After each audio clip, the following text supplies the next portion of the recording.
طيب بسم الله الحمد لله والصلاة والسلام على رسول الله وعلى آله وصحبه أجمعين أما بعد. Welcome to all Hadith Disciples. Shout out to all disciples worldwide, all listeners and viewers, brothers and sisters. May Allah bless each and every one of you. We'll get started tonight, bidnillahi ta'ala. If there are local questions, Hamza, fadhal. Ahsanallahu alaykum. What is the most beloved deed to Allah? What is the most beloved deed to Allah subhanahu wa ta'ala? It's difficult to say one absolute deed. Some scholars argue and say that it is dhikr. And others, they say it is tawheed, Iman. And others, they say it is fighting and dying in the cause of Allah, martyrdom.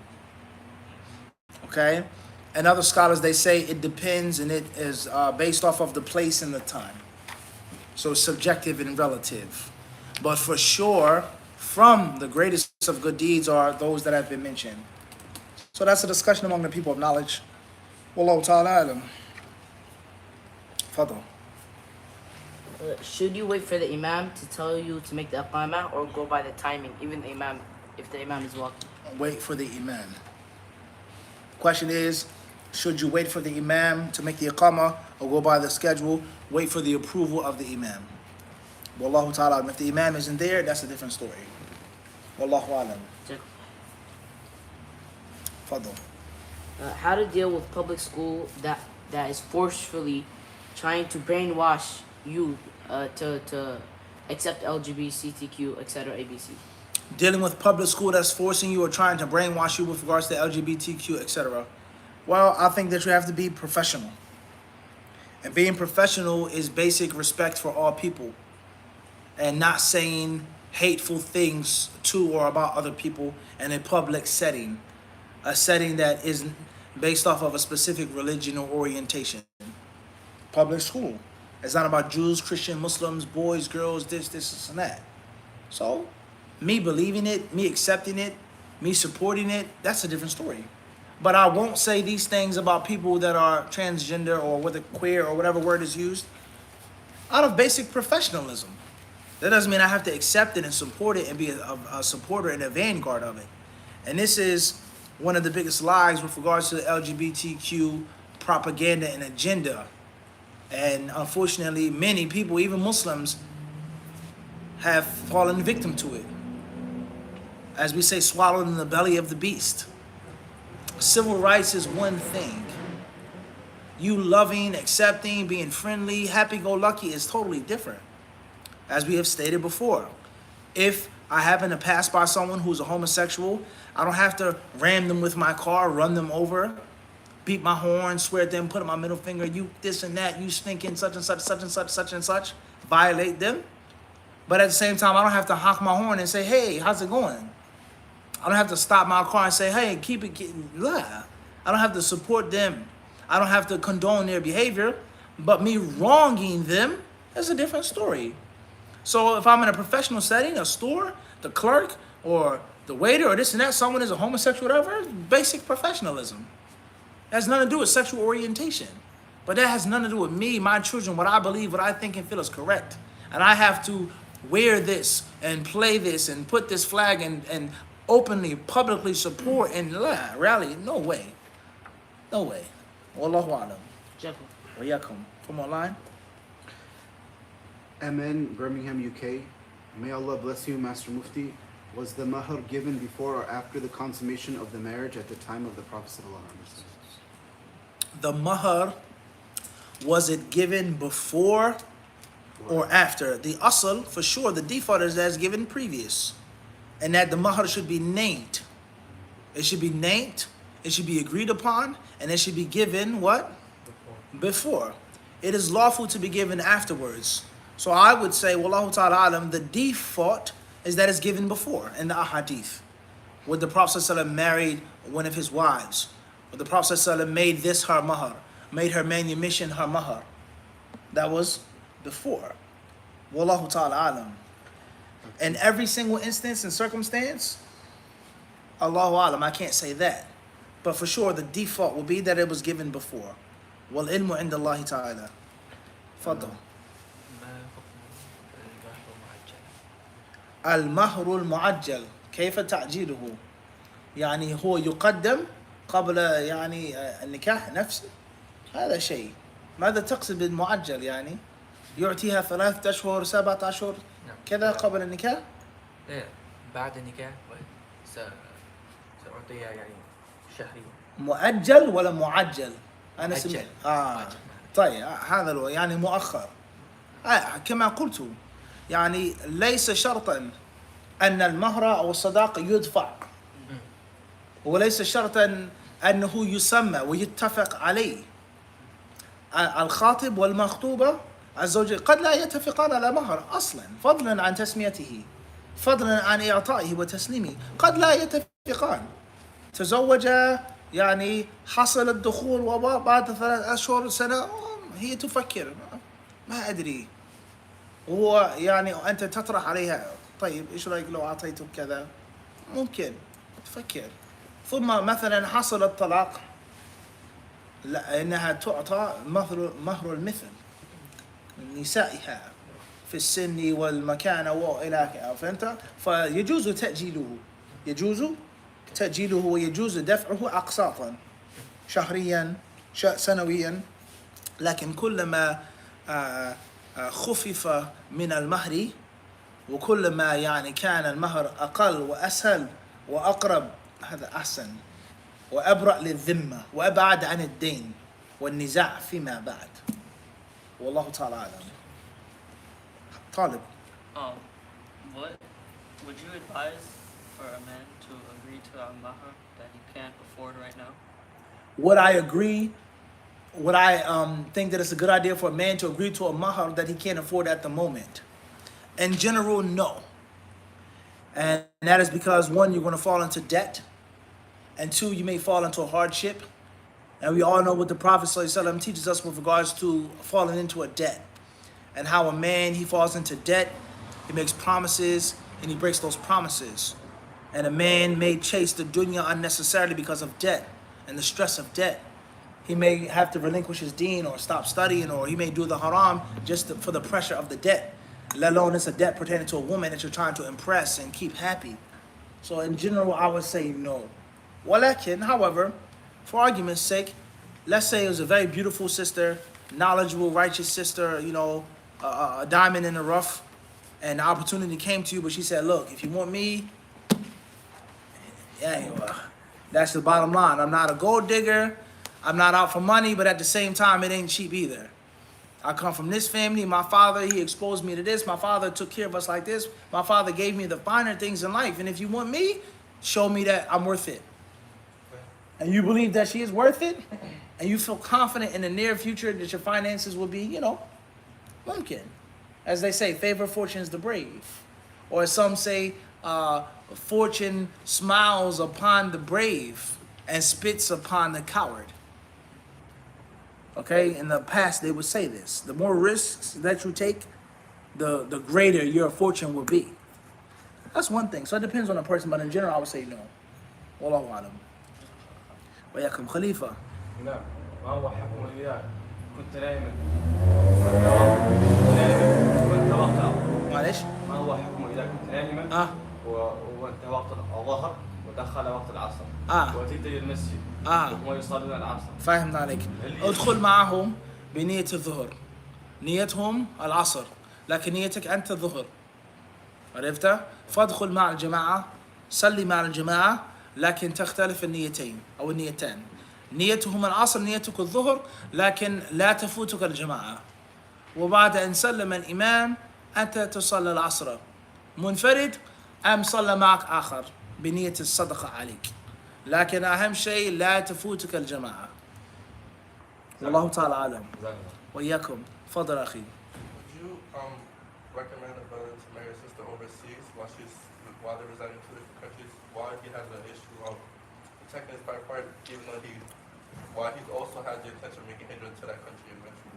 Marrying a sister overseas while he has a problem or difficulty protecting his chastity, but he has intention of making hijrah. Shout out to my man Remedy, all right, and Co, okay, AP, okay, my peoples out in Minnesota and other disciples out there as well. He gave me a faida. It was the night after the Eid. He said that in Somali, or in the Somalian language, the Somali language, we have a proverb. And he said it in the Somali language, which I don't know. But he basically said that the blanket is no good that can't keep you warm. The blanket is of no use that cannot what? Can't keep you warm. And he said this in light of marrying a woman in another country that you can't visit or you can't leave or whatever the case may be. If you can go back and forth and you're okay with it, she's okay with it, no problem. But if you have a problem protecting your private parts, you're itching and burning and scratching, you need to release your water. It's a problem. If you're freezing, if you're anemic, you have low iron, and your blanket is miles away across borders, it's not a good idea to get a long distance blanket. You understand? As far as if you can be patient, then that's a different story. It's not a problem. It's good for you and her. There's nothing wrong with a long distance marriage. But a long distance marriage is like any other type of marriage, a blended family, interracial marriage, whatever the case may be. It's only made for certain people that have the necessary mental flexibility. Understand? Wallahu ta'ala alam. And even if you have the intention of making hijrah, anything can happen. Anything can take place. And the shaitan is a plain enemy. Inna shaitan al-insani aduwan khafi. صح؟ في قراءة. نعم. إلا إن الشيطان الإنساني عدو خفي. صح؟ ولا مو صح؟ ليس صح. That shaitan is a what enemy? Plain enemy. Not a hidden enemy. Alright? I'm saying hypothetically. Alright, فهمت ولا لا؟ wait, عقل. ها؟ كنقص القادرين على التمامي. Allah says that shaitan is a hidden enemy. Allah says shaitan is a hidden enemy to man, correct, Hamza? Is a what enemy? Clear. So it's no ambiguity. If you have a problem already with that, and your wife is far away, this is not a good idea. Wallahu a'lam. Fadl Abir. Continuation of the previous question. And could the right of the woman to half of the mahar, if she was divorced before consummation, prove that the mahar can be or was given after consummation? Al-Muhim, it's lawful to be given before or after. What you agree upon, or what the people come together, as long as it does not go against the teachings of Islam, is lawful. Wallahu a'lam. Iman, Birmingham, UK, may Allah reward you well. What is the correct understanding of the prohibition of selling what you don't own? And is advertising products for pre-order included in this? Selling what you don't own, which is going to lead to the problem of you promising someone something, you took their money, and you don't have the ability to provide. As the fuqaha say, al-ajzu an taslimihi. You can't deliver it. So I'm going to sell you, let me see the book. I'm not only advertising or promising, I'm going to sell you a harpy eagle. All right? Maybe some of you, first time you heard of this type of bird. A harpy eagle, right? It's a unique bird. It's a special bird. No problem. I got you. And it's going to cost you $35,000. We're capturing it from the wild on the black market. It's illegal, so on and so on and so forth. You pay me the $35,000.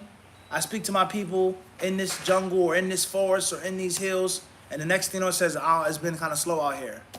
But we're still waiting. Okay, no problem. A month, 2 months, 3 months, no eagle in the trap. Then an oil company came and demolished the forest. The person says, yo, where's my harpy eagle? I'm waiting. Oh, it's coming, inshallah. Don't forget to say inshallah. But when he paid you your money, he didn't say inshallah. He gave you the 30,000. So the months go by, says, yo, give me my money or give me the eagle or my money. It's coming, inshallah, it's coming, and he can't get it. So now he has to make up a lie. He has to move around. He has to promise them, I'll give you half. I'll give you, okay, I can't find a harpy eagle, so I'll give you a Cassin's hawk eagle. But he paid for a harpy eagle. And so it's mushkila after problem. And so the solution to this is never sell a thing that you don't have what? Control of from the get-go. Let alone you may sell someone a thing that is from someone else's possessions, etc. فَتَتَسَلْسَلُ الْمَشَاكِلُ. Okay? All right, as far as advertising, And as far as the concept of advertisement, then no. You make all of those clauses known. These are the products and the services that we provide. If and when a person pays, you get your product like this. The colors may vary, the sizes may vary. General, you give the weight, the dimensions, a full description of the product. And last but not least, if you're an agent, you tell them that you are an agent. It is not my product, but I am an agent of them. And I have the ability to accept, make a deal, break a deal. And last but not least, with regards to, a person makes it clear that we will provide you with the harpy eagle within 4 to 6 months. And upon the passing of 6 months, if you do not receive your harpy eagle safe and sound, you will get a full refund. If the person is okay with that, and they know the nature of the risk, mumkin, versus you deceiving them. And Allah surely knows best. By the way, I got this book, alhamdulillah, the other day. It's called The Empire of the Eagle. I paid $2 for this book. $2. It's almost like it's brand new, right? And it's a very stunning and breathtaking, or it's a book full of stunning and breathtaking images. And what do the scholars of Islam say about images that are used for education? What do they say about images, period, that aren't drawn with hand or sculpted or painted? And what do the scholars say that images are impermissible, but if they're for education in a book, you don't have to cross them out, etc. Al-Muhim, it's an amazing book about an amazing bird, an amazing creature of Allah subhanahu wa ta'ala. And books like these, I always love to read, and I like to read to this very day because to me, these are humbling tools. They humble you. When you realize there's so much stuff out there that you don't know, and you think that you know, and you think that you've seen, oh, this is a hawk, this is an eagle, this is an owl. There's so many species of one animal, and that leads to you realizing that I'm very ignorant. You think that you're smart, you think that you've read, you think you've seen this documentary, but in actuality, you spend a lifetime just on birds. You spend a lifetime just on eagles, and you still wouldn't get to the bottom of the well. So if that is with regards to the dunya and animals and things like this, then what about Allah Azza wa Jal and Islam and Hadith? So oftentimes you have to learn how to humble yourself, and you got to come in direct contact with your ignorance. Listen carefully. You make that a quotable if you want. You have to come in direct contact what? With your jahl, which forces more hunger, and most importantly, it makes you chill. Don't go on an ego trip. Don't allow your head to become a hot air balloon thinking that you know so much. Just because you read a few hadiths and you studied overseas and you learned a few things, don't think that you're better than the people. Crowned eagle. Beautiful, beautiful, beautiful animals. Subhanallah. The Khaliq. Azza wa Jalla. Tfaddal. How many species of eagles can you name, Abir? Off the top of your head. Bismillah. Bismillah. Let's see what you got. It's very simple. Everybody should have one by sadaqah, which is the what? The American eagle. Bald eagle. Done. And the American. American Eagle. Allahu Akbar. That's a clothing brand, huh? American Eagle, right? So, Tayyib. All right, we have the bald eagle. Number 2. كذا العلم. Take, ردوا علي بضاعتي. Give me back what I gave you. All right, so we have the crowned eagle. We have the bald eagle. Anybody else? Harpy eagle. Harpy eagle. All right, that's for free. Tayyib. Anybody from online? What other types of eagles do we have? Eagles being one of, not the, but one of the biggest and strongest birds of prey. All right, so we got the crown eagle, the harpy eagle, the bald eagle. What else? Golden eagle. Golden eagle. The Philadelphia Eagles. The golden eagle. Amazing creature. Beautiful, beautiful animal.